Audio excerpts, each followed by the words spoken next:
friends, it's David Ault, and I want to welcome you to The Gathering. This week I ran across some familiar and favorite prose by the American writer Clarissa Pinkola Estes. You may be familiar with her from her best-selling book called Women Who Run with the Wolves, but she's written many things throughout her prolific career, and she is a favorite of mine. She speaks the language of the soul. And that is something I want to talk to you today about, the soul. She wrote, one of the most calming and powerful actions you can do to intervene in a stormy world is to stand up and show your soul. To stand up and show your soul. She says, soul on deck shines like gold in dark times. I love that phrasing, soul on deck. We're familiar with all hands on deck, sort of an urgent clarion call for everyone who has capability to come and show up to lend a hand. So soul on deck, same thing. Every soul who has just a shred of awareness, it's time to show up. All souls on deck to bring that clarity and that wisdom and that divine remembrance to the forefront of our human experience. So she goes on to say, soul on deck shines like gold in dark times. The light of the soul throws sparks, can send up flares, builds signal fires, causes proper matters to catch fire. To display the lantern of soul in shadowy times like these, to be fierce and to show mercy toward others, both are acts of immense bravery and greatest necessity. Struggling souls catch light from other souls who are truly, fully lit and willing to show it. If you would help to calm the tumult, this is one of the greatest things that you can do. Souls on deck. If you are willing to be one of those who brings your soul to the forefront of these tumultuous times, that is one of the greatest things that we can do.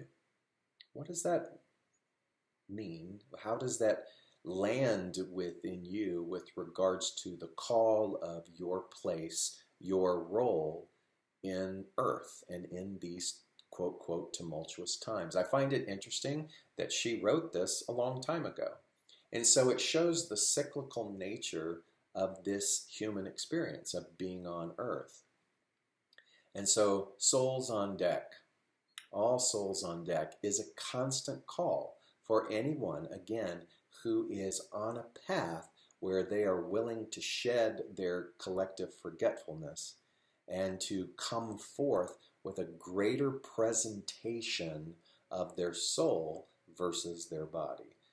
To come with a greater identification with their soul rather than the identification of all the kinds of identities that we collect as a body.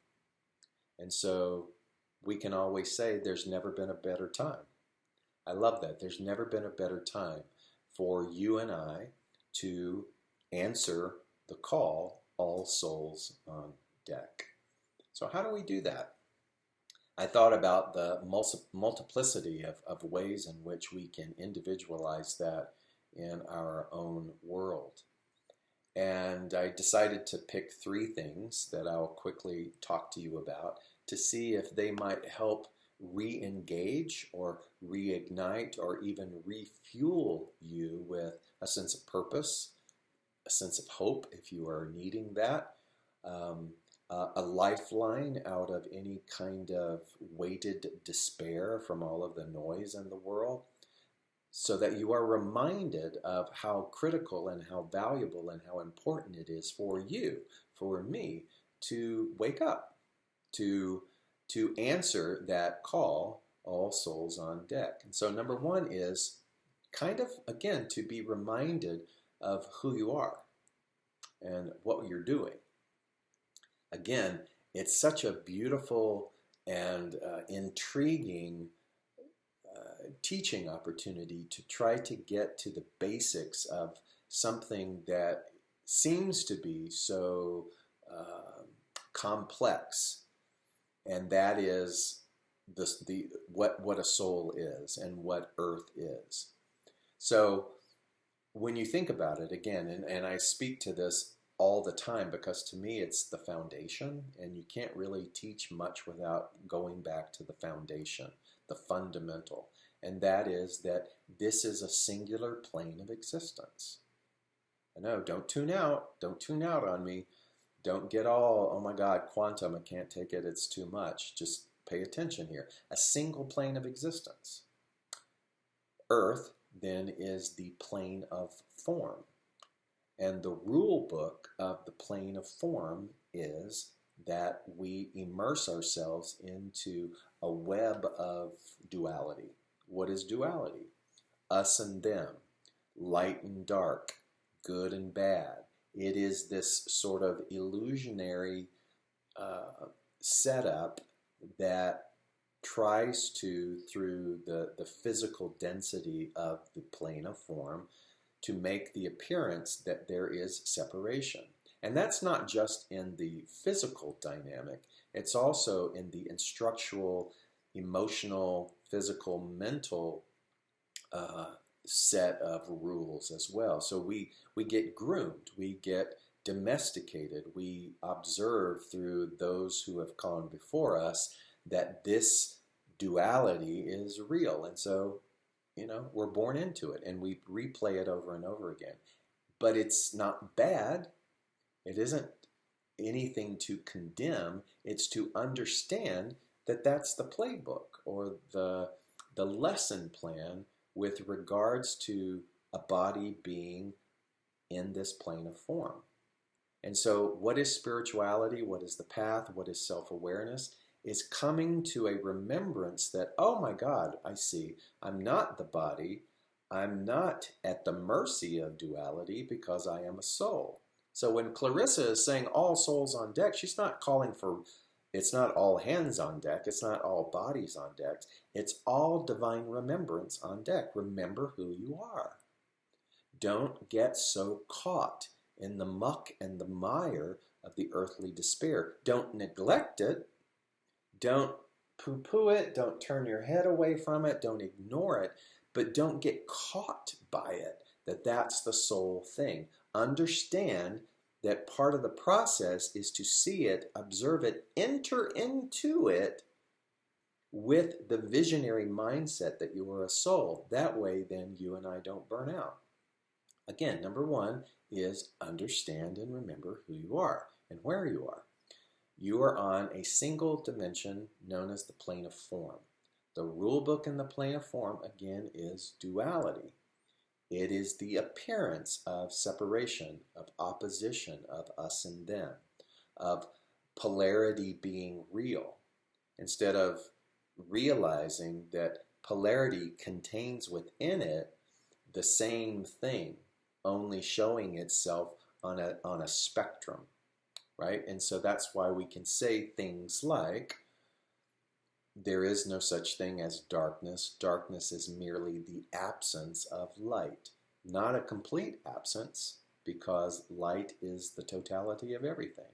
So it just again, look at cosmology. The earth rotates, right? When it rotates, it doesn't mean that the sun is not there. It means we've turned away from it. Duality is a constant turning away from the understanding of what the soul is. And so what do we do, again, to say yes to being all souls on deck, is to understand that the despair and the darkness is merely an unconscious choice to turn away. So everyone, let's turn back. Let's turn back to the light that has never left. Kind of as simplified as I can get it on this day as I'm recording this. Number one, remember what you are. You're a soul, not a body. You're in a game. We can call it a game called the plane of form, Earth. And the rules of the game are duality. So you got to navigate through that. Some souls will not wake up from that, and that's okay. That's their karmic destiny path. Some souls will hear it, not digest it, not embody it, like it, but not do anything more with it. So what about you?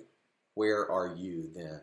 Are you willing to shed identity and shed allegiance and shed story that wants to keep you locked in duality? What are some examples of that? Oh, life is too hard, so we get to blame something external. People are untrustworthy. So again, we have the convenience to be able to place our despair onto something external. If you're going to be all souls on deck, you're going to have to let that go at some point. You're going to have to create and invite the great reconciliation inside of you. You're going to have to, like I am in process as well, of giving up the identity and the story in order to be more available to the infinite expansion of what a soul is. Right? So hopefully some of you might get excited about that. Number 2, one of the most effective things that we can do as a soul in this game of duality is silence. Silence. Listening. Isn't it fun that the anagram simply means the same letters rearranged differently. Silent and listen have the same letters, just rearranged differently. But what a marriage, what a beautiful anagram, that when we choose to be silent and choose to listen, that which has always been, whether it's instructional, whether it's intuitive, whether it's the all-knowing, has always been readied in order to come in and merge with us. There is, in my Christian upbringing, a verse in the Bible, which has always actually been one of my favorite, and it says, "Behold, I stand at the door and knock." Behold, attention, wake up. When you wake up, behold, I stand at the door and knock. What is the I? The I am is the truth. We call it the oversoul.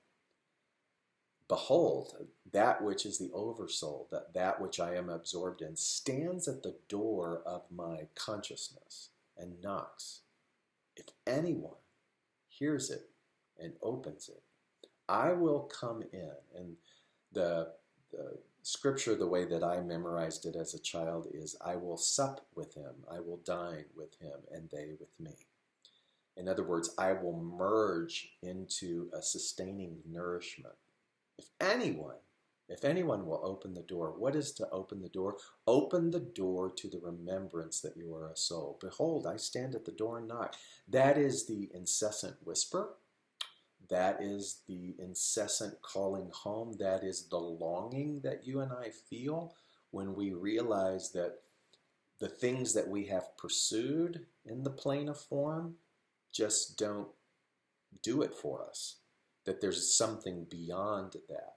And so it isn't until we can surrender the pursuit of the acquisition of the things of form and stop pursuing and striving and simply get silent and listen and get reacquainted with that which is knocking, that we can answer in all beauty and eagerness and vitality, all souls on deck. You can say, yes, the role that my soul is to play in this earthly form is ready. It's ready. I'm willing. Show me what it is that I am to do. And so there are times in the cycle of all of this that we will remember and that we will forget. So you and I can be having this conversation right now and be really pumped and excited about, all souls on deck. I want to say yes. And then something seemingly perhaps insignificant might pull us back into the veil of forgetfulness. And we can stay there and we can remain there until that which is knocking on the door becomes the go-to again. And you see, we have to be compassionate with ourselves that we are in a cycle of remembering and forgetting. And I guess what I can say is that when I understand the nature of that rhythm, And I understand that, yes, I do forget sometimes, and I can't hear the call, all souls on deck, that I can be compassionate when I have forgotten. And the more compassionate I am in understanding that that happens in duality, the less that I linger in the forgetfulness. If I beat myself up about it, then I'm actually creating this unknowing resistance, saying that somehow I'm not qualified and I'm not good enough to say all souls on deck. And that simply isn't true. When we stumble, when we fall, we just get back up again and we dust ourselves off and we go, got it. And we continue to unravel the seeming ancient forgetfulness and the allegiance to the duality, simply by noticing the neuroses, simply by noticing the pattern, and in the moment of the pattern, expressing compassion and saying to ourselves, I know what I am. I am a soul. I am loving awareness. And we can actually make peace with the game of duality. And so it's not about making any of that wrong, but it's understanding the nature of what we are and where we are and what's happening around us. And so we understand that there is duality. We understand the value of listening and silence. And then it's also beginning to notice the dynamic of duality sometimes within our own personal behavior. And one of those things is a common thing that we all do. In Buddhist tradition and in Taoist tradition and in Chinese tradition, they have this phrase called feeding the hungry ghost. Feeding the hungry ghost. And in those traditions, it has its own particular definition. I think in a more modern way, it is about understanding that we become addicted to destination. We become addicted to some type of achievement of a goal. And so we're constantly, perpetually striving to do something, to fill a void. That's why when we have a peak experience, we then feel this sort of sense of loss when the peak experience is over. And now we're trying to calendar in the next peak experience. And that becomes this never-ending cycle of trying to feed a void within us. And so feeding the hungry ghost is an insatiable drive that sometimes prevents us and takes us out of the beauty of just listening in silence. So oftentimes what we will do is we fear the silence and we fear and avoid listening. And so we want to fill the blanks. We want to fill the hours. We want to fill the hunger with stuff. So feeding the hungry ghost becomes a lifelong pattern that will never be satiated. It will never be satisfied. And we will put our well-being and our happiness on hoping that this peak experience or this event or this marriage or this job or this art show or this book or this thesis or this, you start to see we hook our star of satisfaction on those things, realizing that that again is part of the soup, the earthly soup of being in duality. All souls on deck means to know that there isn't a dependency on that. We can do those things. This isn't about making those things wrong, but it's an understanding that we don't have to be dependent upon those things to feel value and to feel worth or to even feel alive. You and I can feel alive in this moment through silence, through listening. And so all souls on deck. Souls on deck shine like gold in dark times, she says. The light of the soul throws sparks, can send up flares, builds signal fires, causes proper matters to catch fire. To display the lantern of soul in shadowy times like these, to be fierce and to show mercy toward others, both are acts of immense bravery and greatest necessity. Struggling souls catch light from other souls who are fully lit and willing to show it. So you get to ask yourself, in your silence and in your listening, what is needed for my soul to be fully lit? It's an interesting question because what is needed isn't outside of you. What is needed of any of us might be a greater sense of willingness,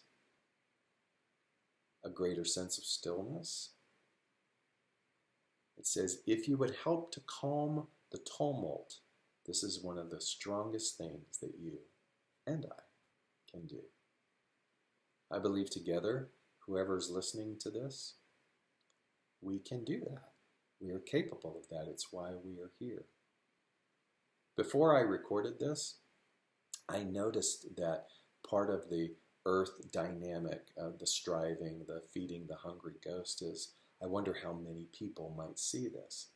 And I caught myself and I said, why does that even matter? What matters is relaying it, the urge to speak it. And if one person hears it, that is enough. That one person might find some ability and desire to answer the call, all souls on deck. And they then do what they do. And that gets to be enough. Duality, understanding that that's what we're here, listening, silence, and noticing the pattern of feeding the hungry ghost. These are three things that I believe that when we stop and take accountability of those things, we are better prepared. We are more deeply rooted in order to say yes to the call of all souls on deck. Let's do it together.